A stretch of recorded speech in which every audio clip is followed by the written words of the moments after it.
Good afternoon, everyone. Thank you, everyone, for joining our discussion today. My name is Mashura Akilova, and I'm on faculty at the School of Social Work, and I will be moderating the discussion today.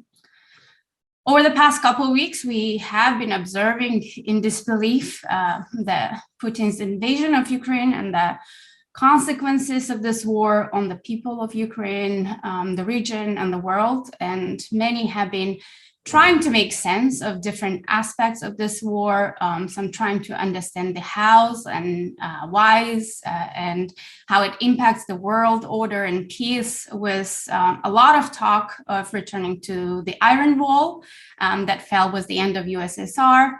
And to those of us coming from this region, having experienced USSR and later living under the so-called independence that has been received by different countries, and living in authoritarian regimes, this bravery, resilience, and resistance of Ukrainian people is nothing short of heroic.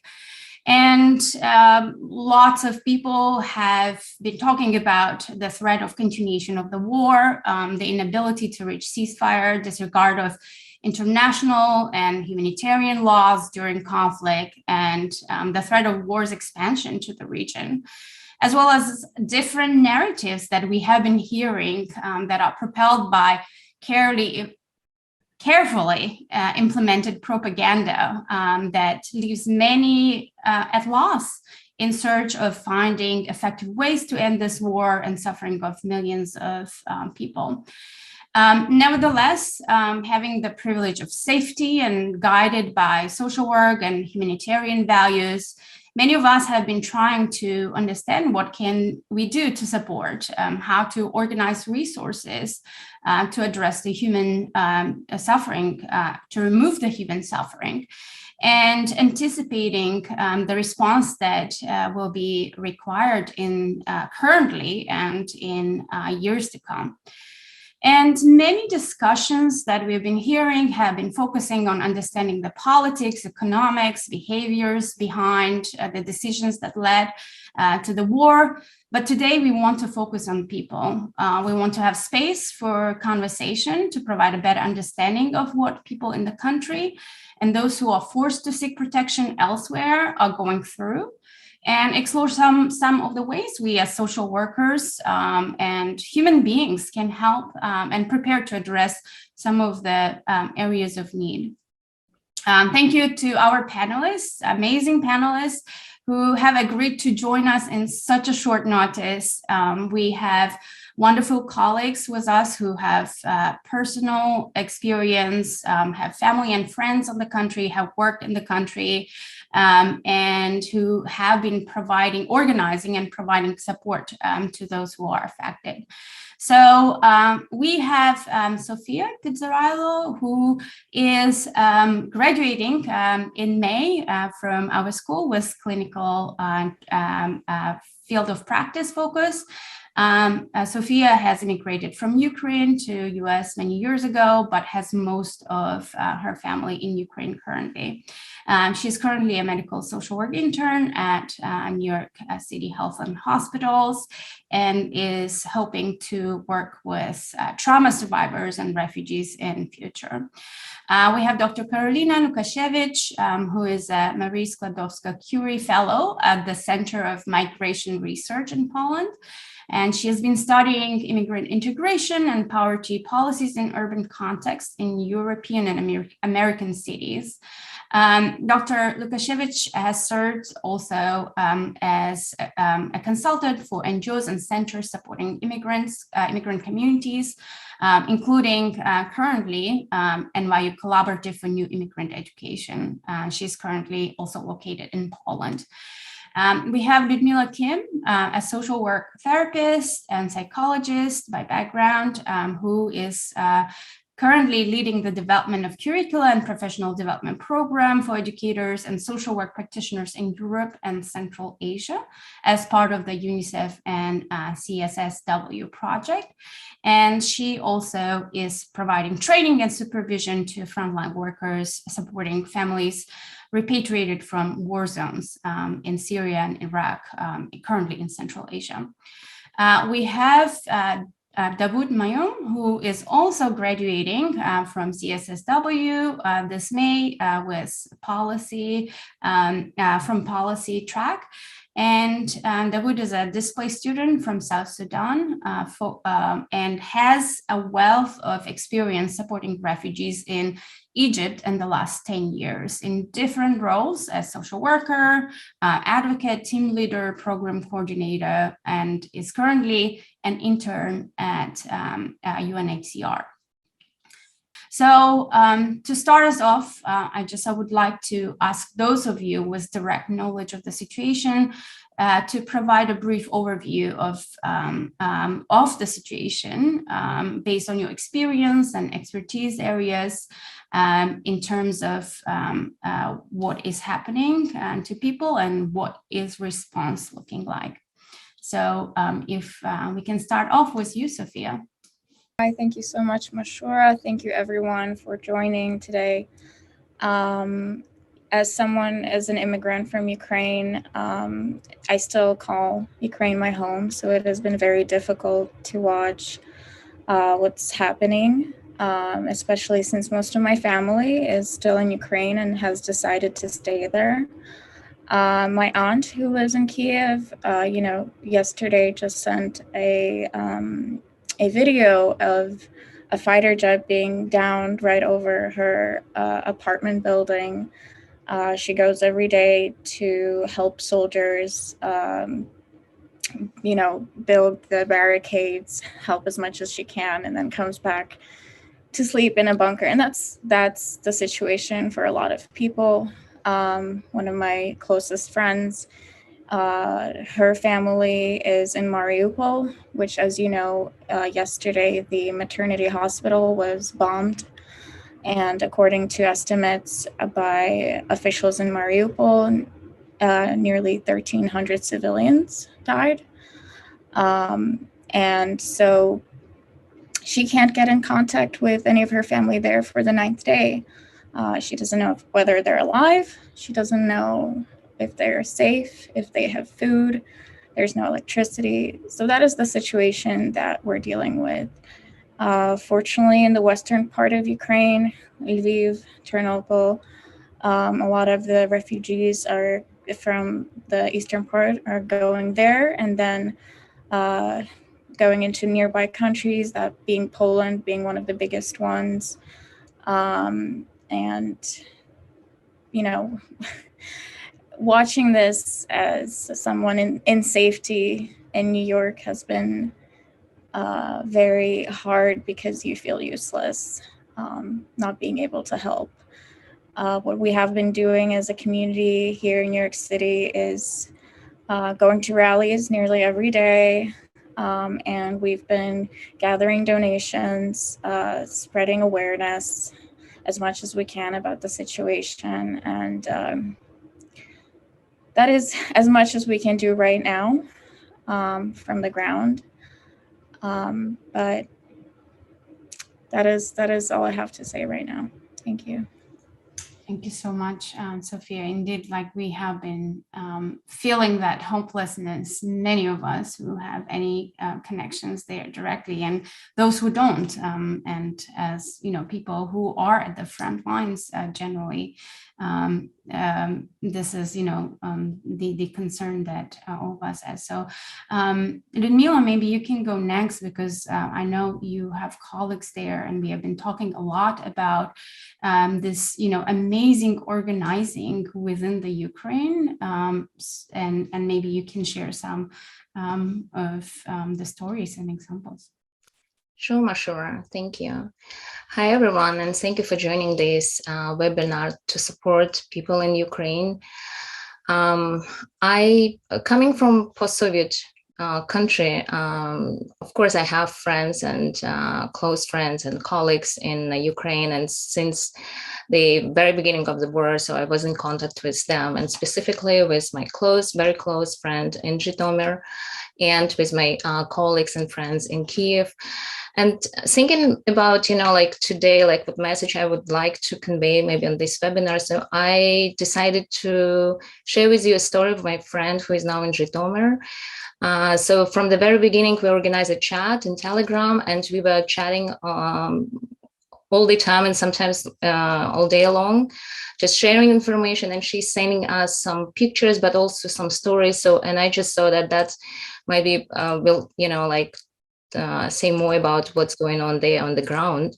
So she, my friend, she is a teacher, she's faculty, she's a teacher of psychology in Zhytomyr in one of the national universities. And by the way, her family was displaced from Crimea, from Sevastopol back in 2014. So that's her second trauma, right? So with this war and this war with Russia, basically. So this is Zhytomyr, and you see it's not occupied yet by Russian troops, but it's very close, so very close to Belarus, and they're bombed from Belarus. When the war started, they moved to countryside where their in-law lives, and just because they have some kind of like a basement where they can hide away from the airstrikes. And this is one of the pictures that she sent in the beginning, that so they sealed the windows, and we were not even, understanding why they do it. And then she explained that that's because of explosions, so that they stay. And also she said that they darken the windows so that during the night, so the light is not seen. And so this is the place where they hide from airstrikes. And basically it's not even like basement per se. So it's the place that where, people in countryside keep like a storage for food, right? So, and you can see there is only one bench, and there are 7 people now in the house. So, and so these are her daughters, and it's not even for an adult person, this place, right? So sometimes when in between of the attacks, so they are able to go, it's very rare, to go to buy some food. So that's was several days ago. They went to a supermarket, and then we asked her, and this is a view from a car. We asked her, what is this beautiful building? And she said it's a winery factory. And so some of my friends said, wow, that's such a beautiful building. It looks like a museum of history. So, and that's what, happening, almost every night there. And so this is one of the school that was bombed in Zhytomyr, and people, working and helping there. And so this is the house of your youngest daughter classmate, and his mother was killed in this airstrike. He survived, and his father survived. And so we asked our kids, how you discuss it with the kids. And she said, we decided to not talk about that, to not discuss it yet. So they're not ready yet. But of course, people adjust to, it has been 15 days, right, for now. So, and we are asking, what is your routine? So what are you cooking? So, and then that's what she said, that, so we are getting used to war, and sometimes even don't go to the basement. And that's what she was cooking, like a Jewish salad in Armenian type of bread. And then when on March 8, so they tried to celebrate International Women's Day, which is a big holiday in our countries. But so the celebration basically was stopped by the another attack. So they couldn't do this. And that was explosion near the place where they stayed, an oil storage facility. So basically, the troops are destroying all infrastructure. And that was yesterday. That was yesterday, close to the place where they live. But now, if we talk about resilience and what people are doing, how they respond. So we ask her a lot about what is the infrastructure, who is doing what. And so this is the mayor of Zhytomyr, and she said that he's speaking to people every day. So they see them, the administration on social media. They're very well organized, so all facilities are working, so they try to really keep it, like going, and people are working like on, like the different like infrastructure, community facilities. And so this is where they he had a meeting with OSCE Council about the bombing, and they're collecting now the evidences. So that's kind of like bring people, like the meaning of why they're, like defending, and like they're very much united. And this is the picture that she sent to us once, and saying that we are doing this camouflage nets. And so none of us knew like what is it, and then she posted in Facebook, and then so basically this is like they're doing it with different fabrics, and they're bringing the fabrics. And she even mentioned that so someone brought like very good stuff and they didn't want to cut it, but then the person was like, no, it's I want to do it, and they do it to protect the army. But then her kind of insights was that it's actually it is therapeutic, and it's like a collective sort of therapy. So I just put some of her quotes here and translated. So it's like it's a kind of ritual of creating collective protection against disaster and death. That's what she said about this weaving net camouflage. And that's what your daughter is doing, like they try to volunteer, they try to help somehow, and she's helping as a volunteer to provide this information to other people, to the audience in Russia and to audience abroad, global one. So that's basically what I wanted to share. And I think that we will discuss more like what they do as professionals and what we can do. Absolutely. Thank you so much. Right now, of course, there was a question in the chat who Anthony saying that, all war causes trauma. And right now there is a lot of focus on Ukraine and how it is not racist that we're not talking about the Saudi-backed genocide, US-backed Saudi genocide in Yemen, Somalia, occupation of Gaza. And you're absolutely right that we have to care. We have to talk about any suffering anywhere, and we shouldn't be discriminating. But this is happening now, right? So that is the focus of today. But absolutely, there is this has shown that no one is immune, right? And not Europe, and that is what we are currently experiencing with millions of people now being displaced and being refugees in the neighboring countries. Just like a couple months ago, we have been talking about how there have been other refugees who are being limited or not allowed to come to Europe when they, when they ask for protection. So that's absolutely something that we have to talk about.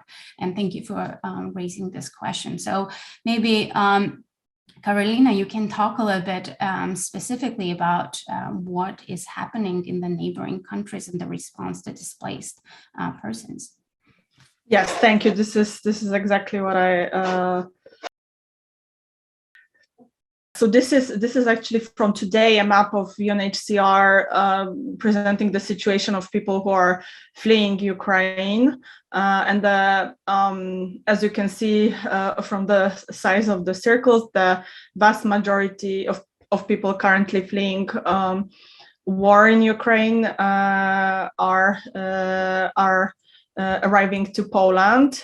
And number-wise, just within the 2 weeks that has just passed, 1.4 million people, over 1.4 million people arrived to Poland.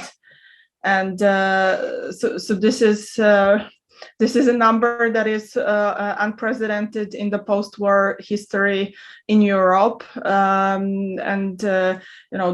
has been the 2015 humanitarian crisis in Europe, but the numbers were way lower and also extended throughout the time. And this is just within 2 weeks. And now I would like to tell some more what is happening specifically in Poland. first of all, most of the up until now, most of the 1.4 million people who arrived to Poland are housed within private houses around the country. The government has not managed yet throughout the 2 weeks to coordinate any national level response. And as of now, there are just groups of volunteers around the country, including quite large Ukrainian community, diaspora living in Poland, who are offering their apartments. Most of all, the whole response is, as of now, is run by non-profit organizations that has been operating in Poland prior the crisis, or volunteer groups that has been set up. Maybe some of you heard about the crisis on the Polish-Belarusian border that happened over the summer, when refugees from Afghanistan, Iraq were trying to cross to the European Union through the border. The government sealed the border back then, but a lot of grassroots groups was then established to support refugees, and also those groups are used right now in a response. As of now, these are border crossing, which the Polish-Ukrainian border is largely a mountains area like that. Most of people are crossing right now and traveling through Poland in trains. So the train stations became like the major hubs for where people first stay. There are volunteer groups. There are also volunteers coming from all around the world to Poland right now to set up kitchen, serves food in the around the border, in the railway stations, in the areas of initial arrivals in Poland. Now the government, there are drives of all sorts of products that might be needed for the arriving refugees. This is a drive of car seats. In fact, right now more and more people are commuting through Poland on the trains, but the very initial response was private people driving their own cars to the border, taking whoever appeared at the border and driving them around the country to different locations, including private apartments, living rooms, which are in many Polish apartments right now hosting people arriving from Ukraine. Some of it works well. As we are reaching second week, the situation is getting very difficult because we're still missing the centralized government coordinated response. And with lack of the coordination, it sometimes becomes completely messy. Like people are posting on Facebook, hey, I need sleeping bags for people who are staying in location A, and suddenly he's getting 1,000 of sleeping bags and don't know what to do with it.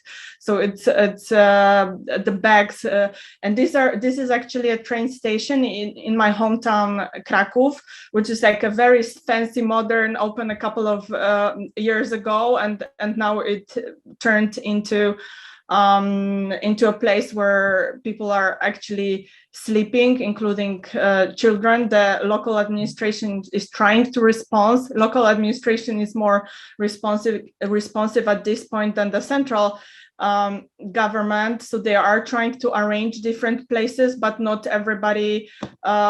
There's just more people than any place is able to accommodate. This is a train station in Warsaw, which is also that's actually an interesting example because this train station are officially controlled by by a company that belongs to the central government. So now in many locations in Warsaw, like a central train station in Warsaw and that west train station in Warsaw, there are like tensions between local and central administration who could coordinate this location. And as of now, there are just volunteers who are signing up on a daily basis, sometimes staying there for a very long time.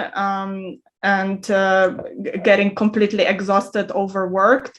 Now also in some exhibition halls around the country, finally local administration and also central administration are trying to set up a kind of temporary mass hub where people can stay before they figure out anything else. So yeah, just very briefly, this is a massive grassroots movement happening right now in Poland, but people get overwhelmed, and the coordination from a government is dramatically needed.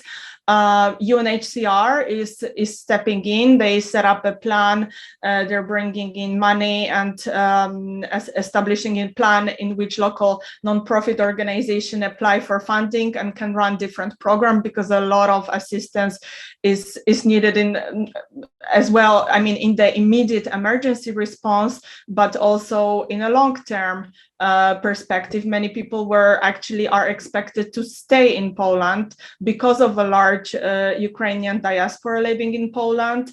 And so there is needed like a plan what to do next. And currently the government is still processing a special law that will kind of streamline the process of legalizing the stay of Ukrainian or refugees coming from Ukraine. And I'm stressing here refugees coming from Ukraine, because not everybody coming to fleeing war in Ukraine to Poland has Ukrainian citizenship or even self-identify. Actually, you probably heard of a big group of foreign students from Ukraine fleeing to Poland, but there are also mixed families with some members not having Ukrainian passports. And currently the government is still processing a new law, which will likely provide protection only to people who crossed after the 23rd of February from Ukraine, so not elsewhere, to Poland, and then they will have work authorization, and they will be able to access services, welfare program, healthcare on the same legal conditions as Polish citizen, but this law is still not set up. Apart from that, people can still apply for a refugee status in Poland. Poland have a yearly integration programs for people who get a refugee status, but it's problematic because for the first 6 months of when your case is processed, you don't have work authorization. And if you don't do that, Poland has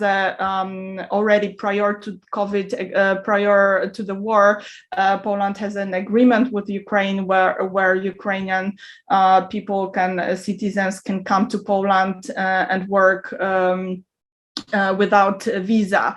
So it's just simpler. And in the past, where the crisis in Ukraine in Donbas started, so majority of people, there were many people already there coming to Poland, but none of them, or very few, decided to go ahead with the asylum procedure, and instead they were just using this non-visa option to enter Poland because it was simpler and was granting them immediate work authorization.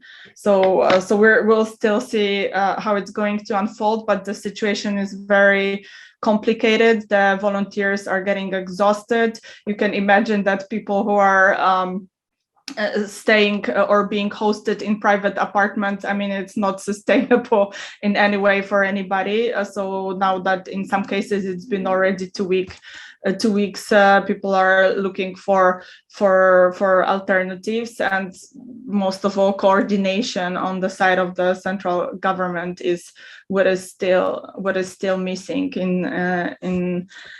in this whole picture, and I'll be happy to tell some more about how social workers can get involved.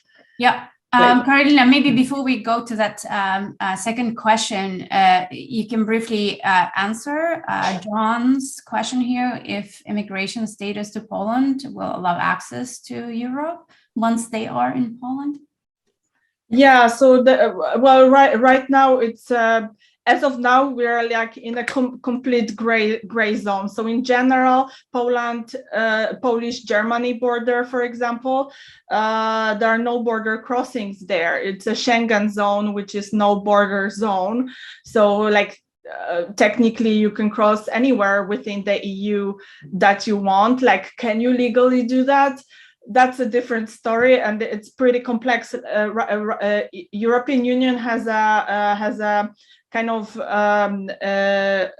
shared EU asylum policy, and just recently there was a new EU law passed that allows for people fleeing war in Ukraine to be temporarily hosted in different EU countries.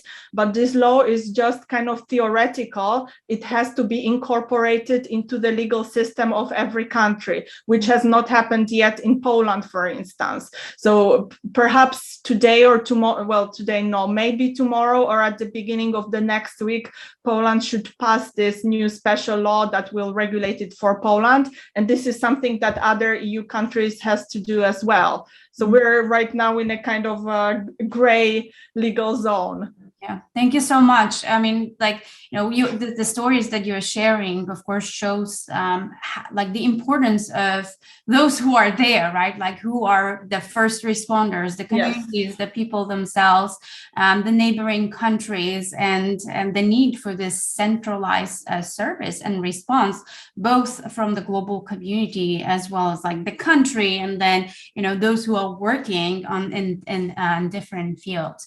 So like moving maybe to the next question, there is a similar question in the Q&A that is asking, you know, how can we support the people of Ukraine, right? Because as you mentioned, and Paula has also in chat mentioned how it's incredible that most of the support is being solely mediated by volunteer groups. So, and us having this privilege, being in safety, right, and having the resources, like what can we do currently?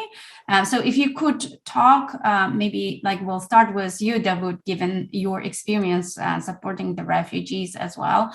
What would be some ways the social workers or any other helping professions, or you individually as, you know, as a person, be able to do in the current situation, supporting both who are within the country and outside being displaced, and what might be some of the areas of response and need that you anticipate that we should be preparing as a profession.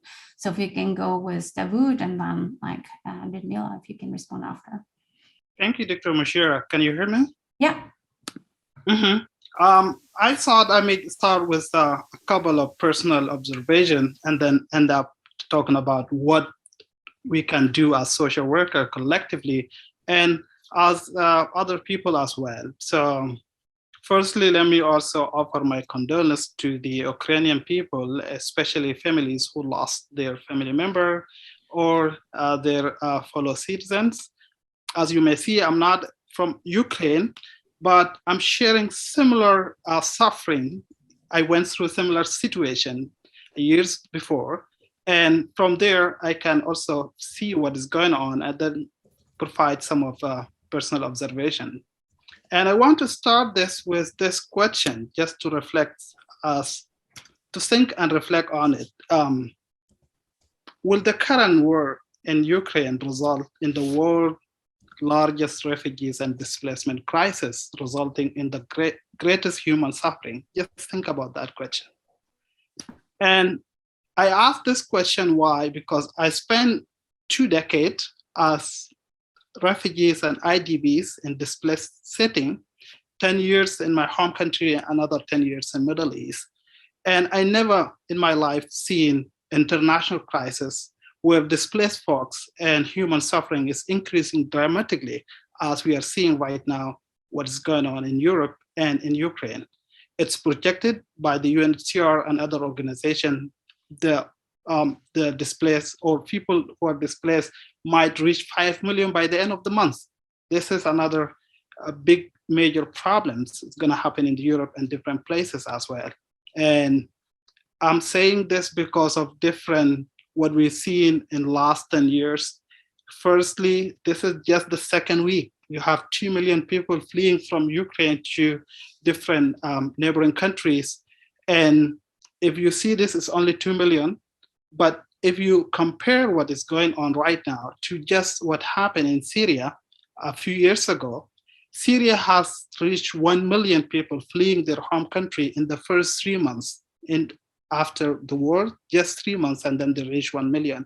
And what happened in Yemen also, you can see also they reached 2 million people fleeing their home country after the first year. Venezuela, 1 million after the first year. My home country is South Sudan, 2 million people fleeing until last year, 2021. And the tragic that happened in Ethiopia, we can consider that also reaching 2.4 million by the second year. So these numbers says what is going on right now is devastating. It's just in 2 weeks, you have 2 million people, and it might be 5 million by the end of the war or by the end of the month. And this is really, it's where we all should step in as social worker and different professionals, folks, ordinary people, to provide support to to people who are suffering and to Ukrainian in particular, because this is by all the means, it's the war that could cause the greatest human suffering after the World War II. And to move to what I've been seeing in the last 2 weeks, I was actually grateful to see the greater support from people, from humanitarian workers, from social workers, doctors, peacemakers, different people stepping in, providing support. This is great. But the need is still greater than what has been provided so far, right? There's still a lot of challenges. Humanitarian aid are not like being delivered to the people on time. And these are the challenges. Although these are the challenges facing some Ukrainian people right now, but we've seen with this crisis, a lot of good things we never saw in different international crises before. Number one, the worldwide solidarity and the support right now you're seeing from different places, it's just happening with this crisis. The empathy that towards refugees fleeing the home and from different communities, it's usually never happened or it's difficult to happen. In my internship right now, we're receiving weekly more than 700 calls just here in US from Americans who are willing to support and provide support. And they're asking how we can interfere and how we can support or how we can provide support to the Ukrainian. And they're asking UNHCR that questions. And this is just can show you there's a lot of support and empathy from people. And the last two observations, what happened in the EU last month, in particular when they activated the TPD, Temporary Protection Directive, which is something that never happened since 2001, right? And this is also gonna grant many Ukrainians who are entering EU to work and stay in EU even for 3 years. And this is a good thing we are seeing from international community, and you can see from US also the support that they're providing. Nevertheless, with this crisis, we saw also some of the ugly stuff, right? We don't want to see it. As social worker, we don't like to see injustice treatment. And this crisis also show the double standard. And you can see some people were treated differently. Surprisingly, Ukrainian as a country prior to this crisis has welcomed it and has also, they had more than 5,000 refugees and asylum seekers in that country, and they have nearly 36,000 stateless people, and they have more than 800 people who are internally displaced. This major number of people, they were living in Ukraine with the Ukrainian people. And when the issue happened, it's supposed everybody to get the same treatment. And this is what we are hoping to see. And the last point, our last observation also, the lack of the strong response from the international system. It was also one of the shocking thing you can see from different countries not being able to stop the war, or the entire community not being able to stop the war. Nobody wants to see the war. Nobody wants to see the human suffering, regardless of where it's happening. And from there, personally, as a person who went through different conflicts and end up here in the US, I came up with 4 lessons learned from this crisis. Being displaced has no time, no color, no background. It can happen anytime and to anyone, regardless of anything. 2, human suffering is rejected regardless of who is suffering. We don't want to see this. And the third, peace is needed always to make this world a better place. And the last one, our international system actually is failing, and there is more of reform is needed within the international system, and to offer more of a mechanism that can stop war. So these are just personal observations from somebody working with refugees in the last 10 years and end up staying here in the US and seeing what is going on globally. And I won't just stop here, but I can talk a little bit later about what are the intervention needed and what can be done by social workers like us here in the US and over there in Europe. I just want to give a chance for my colleagues, the panelists, also to offer her perspective, and then we can come back to what we can do as social workers. Thank you so much. This is very insightful to come from your own experience of working in the field and applying to this current situation. There are a couple questions that might be relevant to something that you may be sharing, Lyudmila, specific to maybe some of the reasons for disbelief in terms of, not disbelief, but rather having different narratives that is more of a probably long-term work that is needed to address the propaganda, which we know from our experience from the past several years on the previous administration, right? And also other suffering that may come because the world is becoming more closer, more authoritarian, more aggressive. And also, there was another comment about the volunteer trauma fatigue. That is something that I know you are working on as well. So if you, anyone could address, like maybe starting with Lyudmila. Okay, Mashura. First of all, I want to appreciate Dawood's thoughts and really insightful, but also bringing up the refugees crisis in Yemen and in Middle East, right? Reminding us about that, and also reminding about social work values and principles that we stand on, and like this violation of human rights. So with all this crisis coming from this like post-Soviet, region, right? So you hear these narratives, and it's the world is very split into 2 camps. It's not even like they're not discussing with themselves. It's really like splitting, and people don't hear each other. And I think we all underestimated the power of propaganda, because now someone I think mentioned in the question that like older generation don't even believe what is happening in Ukraine, in Russia, or in post-Soviet. And it's really hard to discuss even, like emotionally as well, and professionally, like I feel powerless, like I will be honest with you. And I was like questioning all this time, like what we as professionals, like in social work, what tools do we have to address this? So I think that's something that it's in our agenda. And so we will have to somehow face it and, like find some tools and do research, like more research on that. So on this propaganda and how to bring people together, if it's possible at all. And as professionals, I think the social work community in our region is new, it's relatively new, relatively young, it's evolving, and especially in post-Soviet countries.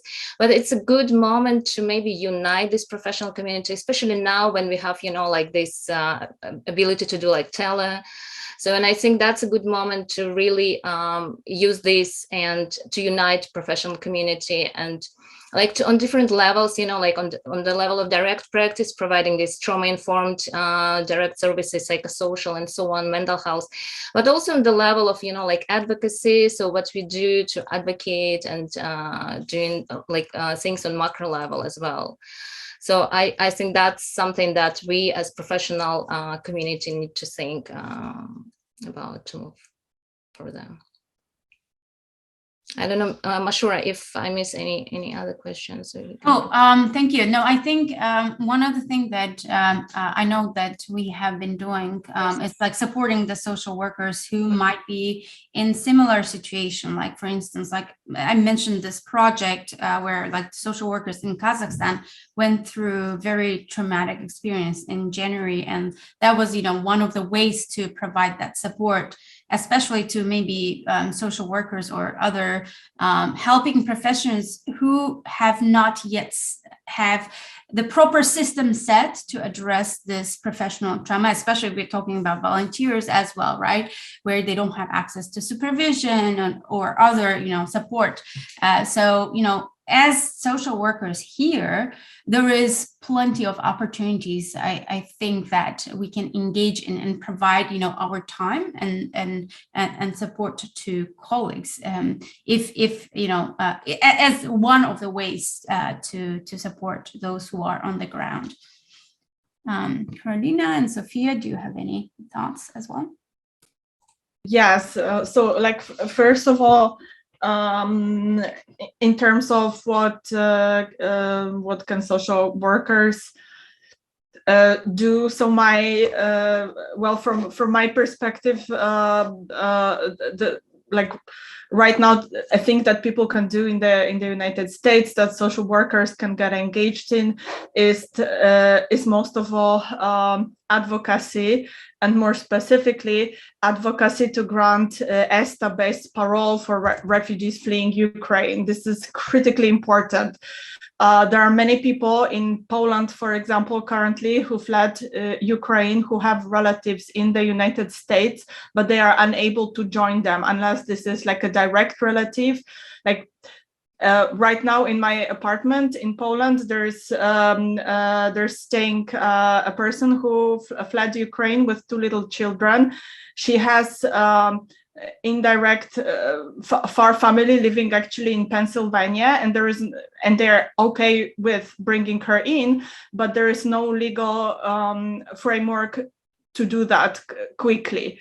And so now it's critically important to advocate that there was a parole granted so that there's TPS already for the people who are in the United States, but so that people who are currently outside of the US and have families here and want to come, so that they were able to do that.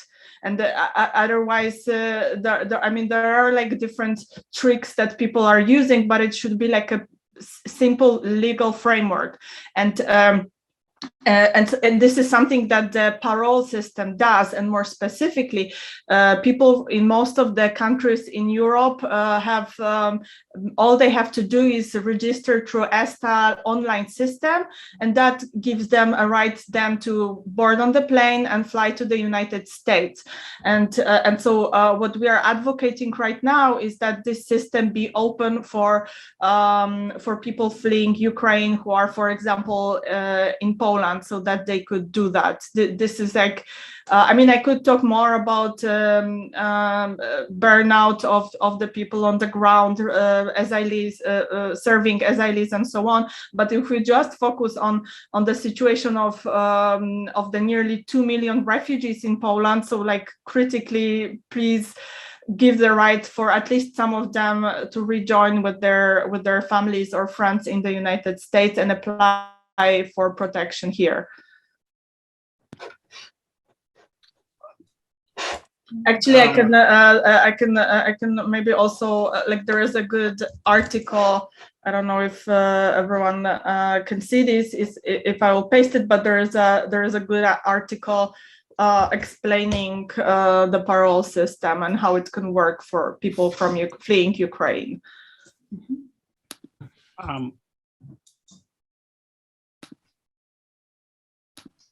Dawood? Okay, thank you. Let me just jump in. I'll focus more on social worker, what they need to do over there in neighboring countries, in Poland, even in Ukraine.